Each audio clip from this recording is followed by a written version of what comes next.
तो अस्सलाम वालेकुम दोस्तों, उम्मीद करते हैं आप सब लोग खैरियत से होंगे और हम आपको अपने चैनल पर खुशामदीद कहते हैं। दोस्तों, अफ़गानिस्तान में जो सफ़ेद झंडे इस वक्त लहराए जा रहे हैं, आई थिंक रिवायात में कुछ यूँ है कि कहा जाता था कि जब सगीर के मकाम से, बड़े सगीर के मकाम से, बड़े सगीर सिर्फ पाकिस्तान, हिंदुस्तान और बांग्लादेश जो है ये नहीं है। बड़े सगीर जो एशिया का तकरीबन अफ़गानिस्तान को मिला के ये नेपाल, ये सारी जो है इनको पहले बड़े सगीर कहा जाता था। बाद में ये अपने अपने देश बन गए, अपने अपने मुल्क बन गए। लेकिन अफ़गानिस्तान के बारे में कहा जा रहा था कि जब सगीर के मकाम से सफ़ेद झंडे उठेंगे, खुरासान का जो नाम दिया गया था, आई थिंक वो यही ग्रुप है। और कौन सा ग्रुप है? सफ़ेद झंडे इन्होंने लहराए हुए हैं और ये निकले हैं। लेकिन रिवायत कहती है कि जब खुरासान से सफ़ेद झंडे उठेंगे तो उसके बाद दुनिया समझ ले कि अब इमाम मेहदी सलामुल्लाह अलैहा, जो कि हमारे आखिरी नबी के ख़ानदान में से हैं, और आप सल्लल्लाहु अलैहि वसल्लम ने खुद फरमाया था कि जब दुनिया में बेहयाई, बेशर्मी, जुल्म, फ्रॉड, धोखा, हर चीज़ बहुत उरूज पर चली जाएगी, तो उसके बाद सगीर के मकाम से ग्रोह खुरूज करेगा जिसको खुरासान कहा गया, और सफ़ेद झंडे वो लहराएंगे। उसके बाद आप लोग समझ जाना कि इमाम मेहदी के ज़हूर का वक्त आ चुका है और दज्जाल का भी आने का वक्त आ चुका है। दोस्तों, वो तमाम निशानियां कंप्लीट हो चुकी हैं जो कि हमारे नबी ने हमें फरमा कर गए थे कि इमाम मेहदी जब ज़हूर करेंगे तो कौन कौन सी निशानियां थी। वो तमाम निशानियां जो उन्होंने बता दी थी वो पूरी हो चुकी हैं। लेकिन जो एक निशानी थी कि जब सगीर के मकाम से खुरासान खुरूज करेगा सफ़ेद झंडों के साथ, तो दुनिया समझ ले कि अब इमाम का आने का वक्त करीब हो चुका है। दोस्तों, बहुत सारे लोग नहीं भी जानते कि ज़हूर क्या है, इमाम मेहदी कौन है। मुझे लिटरली कह रहा हूँ, एक दिन मैं एक जगह पे बैठे हुए थे, हम चाय पी रहे थे, तो एक दोस्त ने मुझसे सवाल पूछा था कि ये इमाम मेहदी के हवाले से क्या कहानी है। तो बहुत सारे लोगों को नहीं पता होता कि इमाम मेहदी के ज़हूर का क्या मतलब है। कुछ लोग कहते हैं कि वो पैदा हो चुके हैं। तो दोस्तों, इमाम मेहदी 5 साल के थे, जैसे ईसा अलैहिस्सलाम गायब हो चुके हैं, तो वो भी 5 साल के थे। अल्लाह के हुक्म से वो भी गैबत के पर्दे में जा चुके हैं। लेकिन मुख्तलिफ फ़िक़े में हर एक फ़िक़ा जो है वो अपने तरीके से कहता है कि इमाम मेहदी कैसे आएंगे। लेकिन एक जो बात है, एक जुमला है, वो बिल्कुल मुत्तफ़िक़ा सारे उस पर एग्री करते हैं कि इमाम मेहदी जो है वो खाना काबा में ज़हूर करेंगे, और उसके बाद जुल्फ़िकार जो मौला अली के पास थी, वो जुल्फ़िकार उनके पास होगी, और वो जुल्फ़िकार जो अल्लाह की तरफ से मौला अली को मिली थी, तो वो जुल्फ़िकार उनके हाथ में होगी और वो उठेंगे।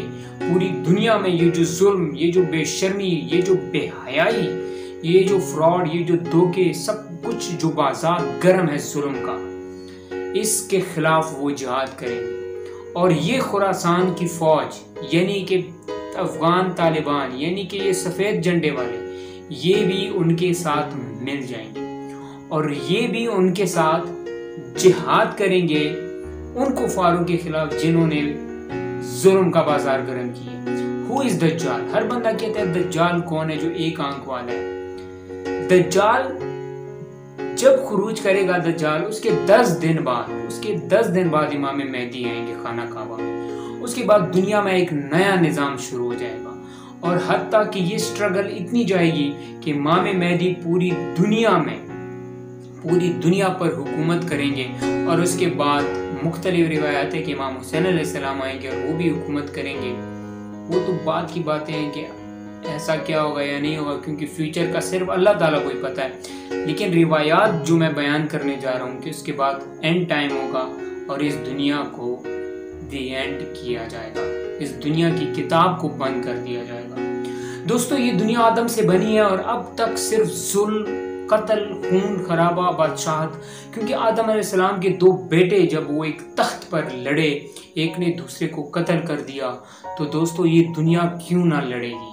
ये दुनिया एक दूसरे को मारेगी, ये दुनिया एक दूसरे को कत्ल करेगी, कुर्सियों की खातिर, बादशाहत की खातिर, ऐश व इशरत की खातिर, पैसों की खातिर ये दुनिया एक दूसरे को कत्ल करती रहेगी। एक तरफ ग्रुप हाबील का होगा, दूसरा ग्रुप काबील का होगा। लेकिन दोस्तों ये जो फतह हुई है अफगान तालिबान को, मैं बिल्कुल एग्री नहीं करता कि अफगान तालिबान बहुत कोई पाकीज़ा होंगे, जैसे भी होंगे। मैं किसी भी पॉलिटिकली पार्टी से मैं नहीं हूँ, ना मैं अफगानिस्तान से हूँ कि मैं अशरफ गनी को सपोर्ट नहीं कर रहा या मैं किसी और को, वो बात बिल्कुल भी नहीं कर रहा। लेकिन एक चीज़ मैं ज़रूर कहूँगा कि वो अमेरिका के बड़े बड़े दावे कि हम दुनिया में सुपर पावर हैं, हम दुनिया के सबसे बेहतरीन हैं, हम दुनिया में ये हैं, हम दुनिया में वो हैं, आज अफगान तालिबान ने उनको बता दिया कि तुम क्या हो।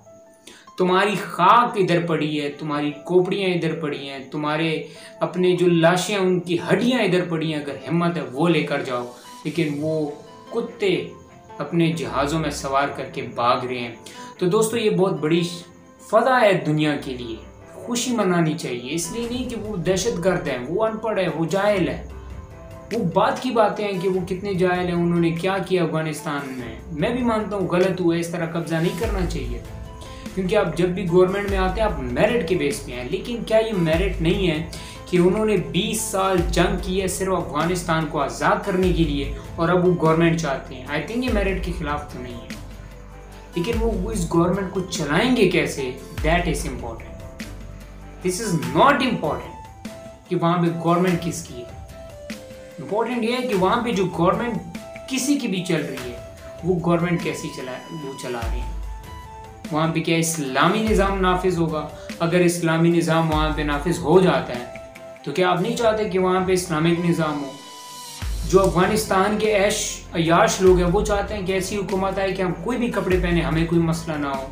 लेकिन वहाँ पे जो अंग्रेज़ हैं उन्होंने भी बुर्का पहनना शुरू कर दिया, क्योंकि उनको खौफ है कि तालिबान कुछ कह ना दें। तो ये इस्लाम का खौफ है, ये दहशत गर्दी नहीं है। क्या सहाबा के पास हर वक्त नियाम जो थी वो अपने बगल में नहीं हुआ करती थी? क्या वो दहशतगर्द थे? वो दहशतगर्द नहीं थे, बल्कि वो दिफा थे, अपनी दीन के खातिर अपने नबी की दिफा में खड़े होते थे। तो असला आपके हाथ में ये कोई बुरी चीज़ नहीं है, लेकिन अगर आप उस असले को गलत इस्तेमाल करेंगे तो ये बुरी चीज़। असलहा, कलम, दिमाग, सोच, ये सारी चीज़ें जो हैं एक पैरेलल में चलती हैं। लेकिन खुरासान के सफ़ेद झंडों के बाद एक बात तय है कि अब आखिरत बहुत करीब है।